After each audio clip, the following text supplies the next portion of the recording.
करण थी। आज जब हम यहाँ पर तिलक जी के व्यक्तित्व के बारे में सोचने के लिए, विचारने के लिए, उसमें से कुछ ग्रहण करने के लिए इकट्ठा हुए हैं, तब हमें समझना होगा कि वो भारतीय संस्कृति के अप्रतिम योद्धा थे और बंगाल विभाजन से पूरे देश में जो आक्रोश की लहर उठी, उसका नेतृत्व भी तिलक महाराज के पास आया। लाल बाल और पाल की त्रिपुटी ने देश की जनमानस को झंझोड़ कर रख दिया और फिर से उन पर एक ऐसा मुकदमा जड़ा गया जिसके कारण उनको लंबा समय ब्रह्मदेश के अंदर जेल में रहना पड़ा। तिलक महाराज के लिए राष्ट्रकवि रामधारी सिंह दिनकर कहते हैं, उन्होंने जो ब्रह्मदेश में गीता रहस्य लिखा, इसके लिए उन्होंने कहा, श्रीमद् भगवत गीता एक बार तो श्री कृष्ण के मुख से कही गई और हम जैसे लोगों के लिए भगवत गीता दूसरी बार उसका सच्चा आख्यान लोकमान्य तिलक ने हमारे सामने रखने का काम किया। दिनकर जैसी विभूति ने गीता रहस्य को जो आगे बढ़ाने का काम किया है, उसी से हमें मालूम पड़ता है कि इन्होंने कितना बड़ा काम किया था। छुआछूत के भेदभाव को, अस्पृश्यता को विरोध करना, उसके खिलाफ जागरूकता खड़ी करना, उन्होंने इसके लिए भी बहुत बड़ा काम किया। 1918 में बंबई में दलित जाति के सम्मेलन में तिलक महाराज ने कहा, यदि ईश्वर अस्पृश्यता को सहन करता है तो मैं ऐसे ईश्वर को सहन नहीं करता हूं। ईश्वर के ये स्वरूप को स्वीकारने के लिए मैं तैयार नहीं हूं। 1918 में इस प्रकार की बात करना, ये कोई साहसी व्यक्तित्व ही कर सकता है और इसका कमिटमेंट हर मानवी समान है, हर मानवी के अंदर ईश्वर का वास है। इसके प्रति एक अद्भुत कमिटमेंट के बगैर ये वाक्य किसी के मुंह से नहीं निकल सकता है। मुझे लगता है तिलक महाराज के इस अपने जीवन के इस व्यक्तित्व के इस पहलू को भी लोगों के सामने नहीं लिया गया। तिलक महाराज के ने शिक्षा के लिए भी ढेर सारा काम किया। महज 25 साल की उम्र में 1880 में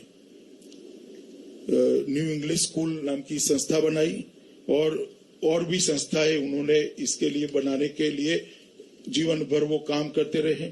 1884 में एक सार्वजनिक सम्मेलन आयोजित किया। उन्होंने शिक्षा की प्राप्ति हेतु दक्षिणी शिक्षा समाज नाम की संस्था भी बनाई और फर्ग्यूसन कॉलेज, जो बाद में फर्ग्यूसन कॉलेज के नाम से विकसित प्रख्यात हुई, उसकी भी स्थापना में उनका बहुत बड़ा रोल रहा। वो एक प्रकार से अनेक आंदोलनों में मजदूरों को जोड़ने में भी सफल रहे। जब मुंबई में टेक्सटाइल मिलों का जमाना आया था, तब बस्तियां खड़ी हो रही थी और मजदूर वर्ग को राष्ट्रीय आंदोलन में जोड़ने में भी उनका बहुत बड़ा योगदान रहा और उन्होंने लोकल इंडस्ट्री के बढ़ावे के लिए भी ढेर सारा काम किया। देशी उद्योगों को पूंजी मुहैया कराने के लिए पैसा फंड नामक निवेश फंड शुरू किया। एक दिन की सैलरी पैसा फंड में देने के लिए उन्होंने आह्वान किया। इंडस्ट्रियल परिषदों का आयोजन किया। माचिस का कारखाना, ग्लास फैक्ट्री, टेक्सटाइल मिल जैसे लगभग 600 से अधिक व्यवसायों को खड़ा करने में, प्रेरित करने में उनकी बहुत बड़ी भूमिका रही और ये स्वदेशी के विचार से जुड़ी हुई उनकी गतिविधि थी। और तिलक जी की ही प्रेरणा थी कि वीओ चिदम्बरम पिल्लई ने स्वदेशी शिपिंग कंपनी की स्थापना कर अंग्रेजी को चुनौती दी थी। तिलक महाराज के व्यक्तित्व को समझना इतना सरल नहीं है। इसके लिए समय भी युवाओं ने निकालना होगा, अध्ययन भी करना होगा और उनके व्यक्तित्व के हर पहलू की गहराई में जाकर इसमें से तिलक महाराज के जीवन को समझने का प्रयास करना होगा। गांधी जी ने जब उनको श्रद्धांजलि दी, तब कहा था कि वे जनता के अभिन्न भाग थे। हमारे युग के किसी व्यक्ति का जनता पर ऐसा प्रभाव मैंने नहीं देखा है जैसा तिलक जी का था।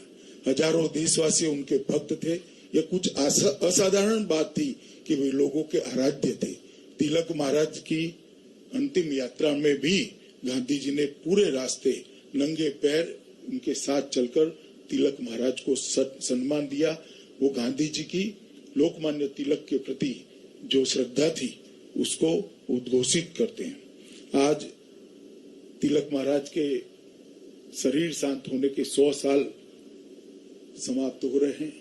हम सब लोग देशवासी आज के परिप्रेक्ष्य में सांप्रत समय में तिलक के विचारों को फिर से समझे, जरूर पढ़े तो उसको पुनः व्याख्यायित भी करें और आज के सांप्रत समय के समस्याओं के समाधान, ढेर सारे समाधान तिलक के विचार से निकल सकते हैं, ऐसी मेरी श्रद्धा है।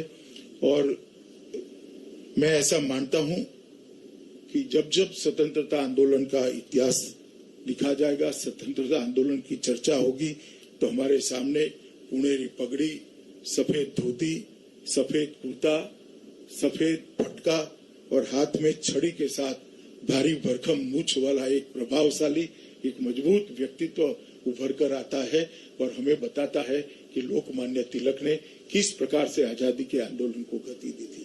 आने वाले अनेक सालों तक तिलक महाराज के जीवन हम सबको प्रेरणा देता रहेगा। अपने मृत्यु के 100 साल के बाद भी प्रासंगिक रहना, अपनी स्मृति को लोगों के मन में, दिलों में, आत्मा के साथ जुड़े हुई रखना बहुत कठिन होता है। मित्रों, मरण और स्मरण ये दोनों में एक आधे अक्षर का ही फर्क है।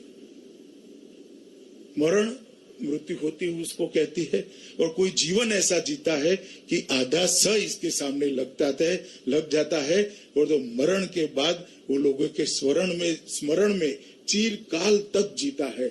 मुझे लगता है ये आधा स जोड़ने के लिए पूरा जीवन सिद्धांतों पर चलना पड़ता है, पूरा जीवन पतन लाए बगैर जीना पड़ता है, पूरा जीवन लोगों के लिए जीना पड़ता है, पूरा जीवन देश के लिए जीना पड़ता है, पूरा जीवन संस्कृति के लिए जीना पड़ता है, पूरा जीवन स्वधर्म और स्वदेश के लिए जीना पड़ता है। मुझे लगता है तिलक महाराज ने बहुत परिश्रम कर अपने व्यक्तित्व के बहुआयामी पहलुओं से जोड़ा, और इसी का कारण है कि आज हम उनको स्मरण कर रहे हैं, अनेक सालों तक करते रहेंगे।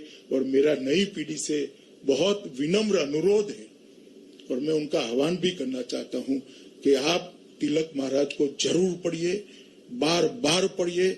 मेरा अनुभव है जितनी बार पढ़ोगे कुछ न कुछ नया प्राप्त करोगे, जो आपके जीवन को भी ऊंचाई देगा और आपके व्यक्तित्व को भी आकार देने में आपकी मदद करेगा।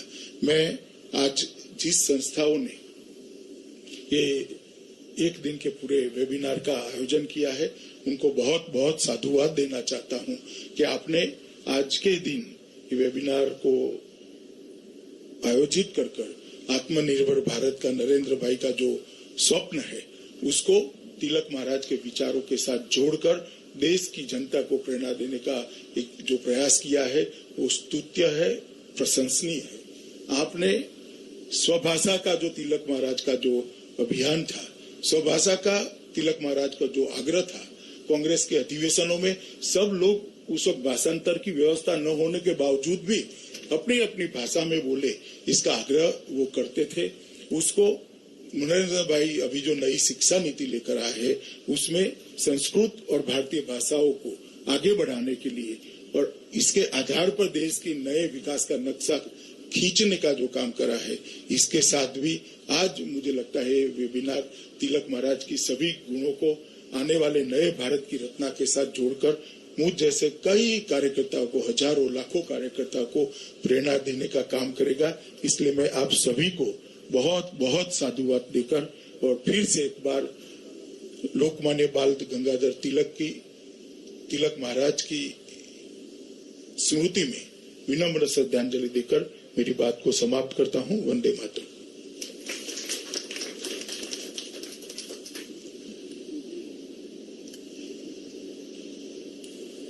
Thank you very much, sir. It's truly an honor to have you with us and very humbling to listen to you. And the inaugural session cannot come to an end without the vote of thanks. I would kindly request respected Director General of the ICCR to do the honors, a man of distinct vision, a fountainhead of illuminating ideas, and a powerhouse of knowledge. Leading the organization through action and example, Shri Dinesh Patnaik. He is a career diplomat of the Indian Foreign Service, having a vast experience of 30 years and serving several Indian missions abroad. May I kindly call upon you, sir?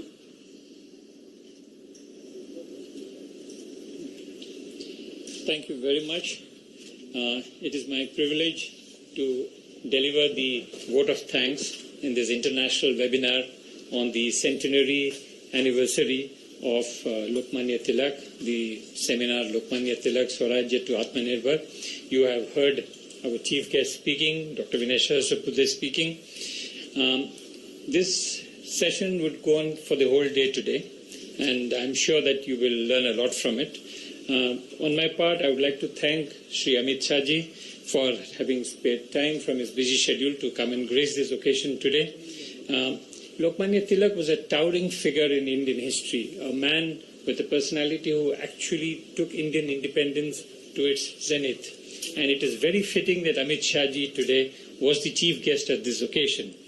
I very much liked one of the things that he said, which was that progress in the future cannot take place without pride in the past. And this is something which we need to imbibe, because this is the essence of what we are trying to do today. We cannot progress tomorrow unless we have pride in our past. So I thank you very much, Amit Shah ji, for having graced this occasion today. I would like to thank all the dignitaries who have participated in today's function. Dr. Sachidanand Joshi here, Dr. V.K. Malhotra, Dr. Sharad Kunte in Pune, Mukta Tilak ji, Deepak Tilak ji. All of them I would like to thank you. But more than that, I would like to thank Dr. Vinay Sahasrabudhe, who has been our leader, the person who has led us from the front. We in ICCR are only his foot soldiers, delivering what he wants us to do. So this was his idea, and I would like to thank him because this was a very opportune moment to hold this occasion today. So thank you, Dr. Vinay Sahasrabudhe ji. More than that, I would like to thank all his foot soldiers, the people in ICCR who have done all this today, who have worked hard to put this occasion together. ICCR does, to take Indian culture abroad. So in a sense, he is an inspiration to us all. And I'm glad that today ICCR in India, which is organizing this event, to take the values of Tilak ji across, not only in India, but across to the rest of the world. Finally, before I finish, I would like to thank in advance all the speakers who are going to speak in the 4 sessions that will follow and in the valedictory session. We have a galaxy of very eminent speakers who are going to talk to you. And I'm sure that all the viewers across the world who are watching this today will benefit a lot from the collective wisdom and knowledge that the speakers bring. So I thank you again for having participated in this inaugural session of the webinar Lokmanya Tilak Swaraj to Atmanirbhar. This brings us to a close to this function today. Thank you very much. Namaskar.